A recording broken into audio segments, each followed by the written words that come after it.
El gobierno cifró en un 82% los avances en materia de reconstrucción post-terremoto, número que se aleja al entregado por la administración anterior, que situaba este proceso en más de un 90%.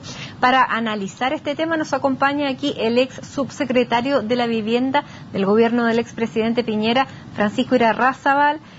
Francisco, muchas gracias por acompañarnos y bueno, lo que nos queda es aclarar estas cifras. Como subsecretario de la Vivienda, usted tiene las cifras mucho más frescas y más, digamos, en detalle y nos puede explicar esta diferencia que aparece en lo que ha dicho la presidenta Bachelet. Ella dice, hay 39.212 familias que están sin casa.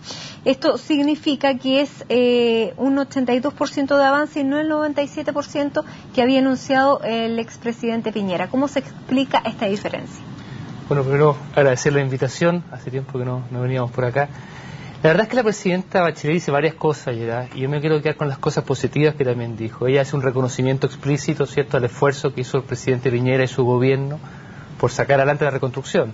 Si uno llevó la reconstrucción, digamos, desde el 0 hasta el 90 o del 0 al 32, creo que sigue siendo, ¿cierto?, meritorio, y en eso pusimos el esfuerzo. Ahora, la diferencia, para entenderla, hay dos diferencias en el número ese, ¿no?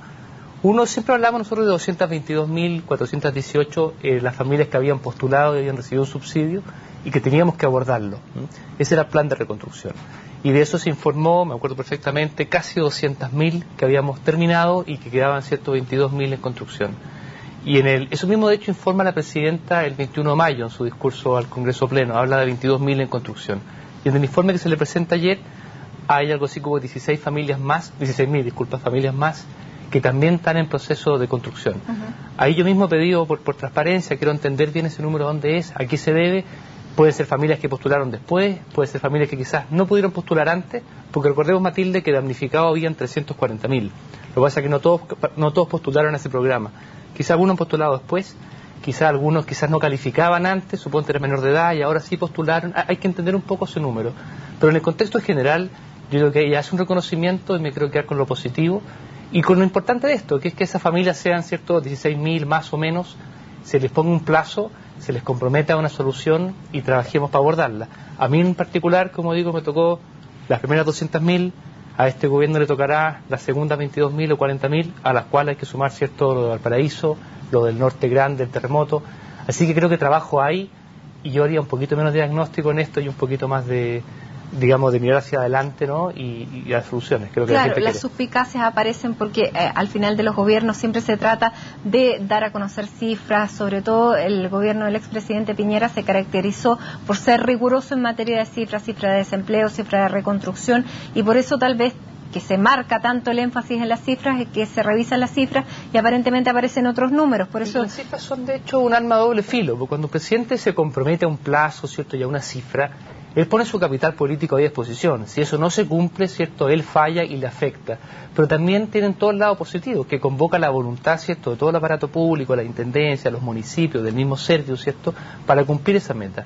Yo creo que es bueno que un gobierno se ponga cifra. Cuando se pone cifra, la ciudadanía también puede exigirle el cumplimiento de esa cifra.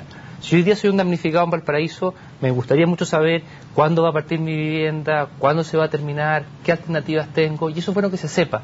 Nosotros publicábamos siempre en la página web, y muchas veces vinimos aquí mismo a hablar de este tema, todos los meses el avance, mes a mes, región a región, por comuna, subsidios asignados, iniciados, terminados. Eso se dejó de hacer ahora, por tanto uno está un poco ciego, más estando afuera del gobierno, de qué es lo que se está haciendo. Ayer aparece este informe que es parte de las promesas de campaña de la presidenta de los primeros 100 días, 50 promesas. Hay que mirarlo, hay que ver qué es lo que hay ahí. Pero yo me quedo con lo positivo. Estamos hablando de un reconocimiento de al menos el 82%, que por Dios que es harto, recordemos la magnitud, ¿cierto?, de lo que fue esa catástrofe. Bueno, ella misma dice, no quiero polemizar, pero quería hacer la precisión y el punto sobre las cifras. Ahora, hay problemas en la construcción y ese es otro punto del que Paula Fort, la encargada presidencial en materia de reconstrucción, ha dicho, que hay viviendas terminadas que tienen problemas de calidad y que muchas no cuentan con la recepción municipal, y es el principal problema que genera a las familias que son dueñas de estas casas, es que no pueden postular a subsidios. ¿Cómo se responde a eso? ¿Cómo se entregan casas que no tienen recepción municipal? Bueno, muy buena pregunta. La recepción municipal, cuando es un conjunto de viviendas que hace el Servio, las solicita el serbio y todas las viviendas que se entregaron, que solicitó el serbio, tenían recepción municipal, todas. Nunca entregamos un conjunto de viviendas que no hubieran viviendas recibidas. Pero recordemos que la mayoría de las viviendas se hicieron en sitio propio.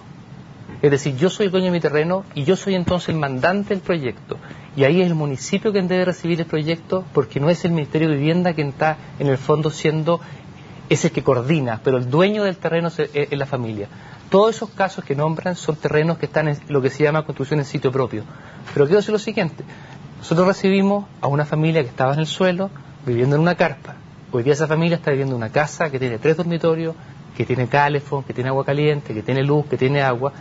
Y por supuesto quizás falta un trámite que por lo demás es de responsabilidad del municipio, el de recibir esa vivienda, y es importante que se haga. Pero quiero reconocer, digamos, en el avance, no me diga usted que es lo mismo, ¿cierto?, tener la vivienda y vivir adentro, que me falte la recepción a estar en una carpa. Entonces, quiero mirar el vaso medio lleno. Acá lo que me están diciendo es que solo falta la recepción, bueno, bendito sea, porque está la casa hecha, ¿no? Y la recepción, por lo demás, no es responsabilidad del Ministerio de Vivienda, sino del municipio y de la familia propietaria del terreno.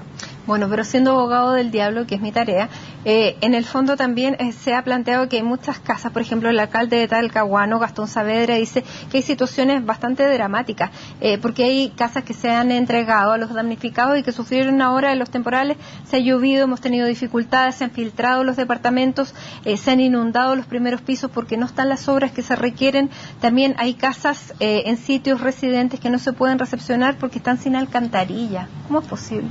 Bueno, muchas veces escuchamos también al alcalde de Talcahuano, ha sido una persona muy crítica. Recordemos que él es del Partido Socialista, que es correligionario de la presidenta, hay harto de política en esto, ¿no? En Talcahuano se construyeron muchísimas viviendas. Yo fui muchas veces para allá y uno efectivamente ve viviendas con problemas constructivos, ve goteras, ve ventanas que se filtran y algunas cuestiones incluso un poquito más complicadas, pero en un contexto de que estamos hablando de decenas de viviendas, que es muy importante para esa familia, pero si uno lo ve en el global, yo creo que acá se construyó bien, se hicieron casas grandes, se hicieron casas en el sitio de la familia. Aquí no hicimos casas copedas, no hicimos viviendas de nylon, no hicimos viviendas chubi, no hicimos viviendas pequeñas. Creo que se construyó con el mejor estándar posible. Y ahora la pregunta es, bueno, ¿cómo se va a construir en Valparaíso? Porque llovió en Valparaíso ayer, hay familias todavía en carpa, hay familias en media agua. Entonces, me parece que es complicado un gobierno que tiene hoy día un problema real, que fue el que les tocó a ellos por la casualidad de las fechas, digamos, estar mirando tanto, ¿cierto?, la paja en el ojo ajeno, teniendo delante de ellos problemas y familias que están, no es que se les filtre la ventana, es que están en una carpa viviendo en un cerro con derrumbe. Entonces me parece un llamado hoy a cambiar la mirada, ¿cierto?, a lo que es en verdad urgente el año 2014 y no estar mirando a el detalle o la pequeñez de lo que se hizo peor o mejor en el pasado.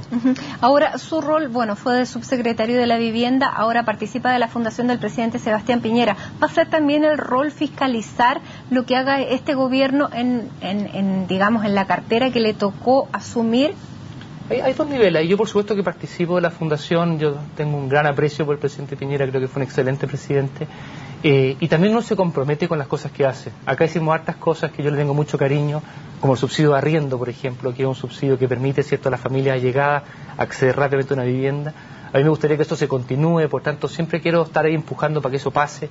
Todo lo que hicimos con el programa Segunda Oportunidad, esto de los bloques de vivienda social como en Bajos de Mena, estos guetos de pobreza, que por primera vez en 25 o 30 años empezamos a demolerlo y darle a esas familias una oportunidad. Me gustaría que se continúe lo que es la postulación sin proyecto. Antes usted postulaba solo con una EGIS, típicamente en la periferia. Entonces, hay cosas que yo quiero que continúen y eso como ciudadano, como ex subsecretario quiero empujar, siempre un ambiente, ¿cierto?, de mucho diálogo, buena disposición, pero me parece importante para mí en lo personal poder, ¿cierto?, continuar empujando esas cosas. ¿Y continuar fiscalizando?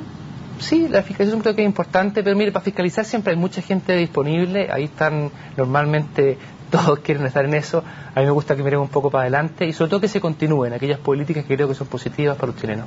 Francisco Irarrázaval, muchísimas gracias por venir aquí a CNN Chile a aclarar estos puntos y bueno, vamos a ver entonces quién tenía la razón, pero sobre todo mirar hacia adelante y que se le construyan a la gente las viviendas que necesitan. Muchísimas gracias por estar aquí. Muchas gracias, Matilde.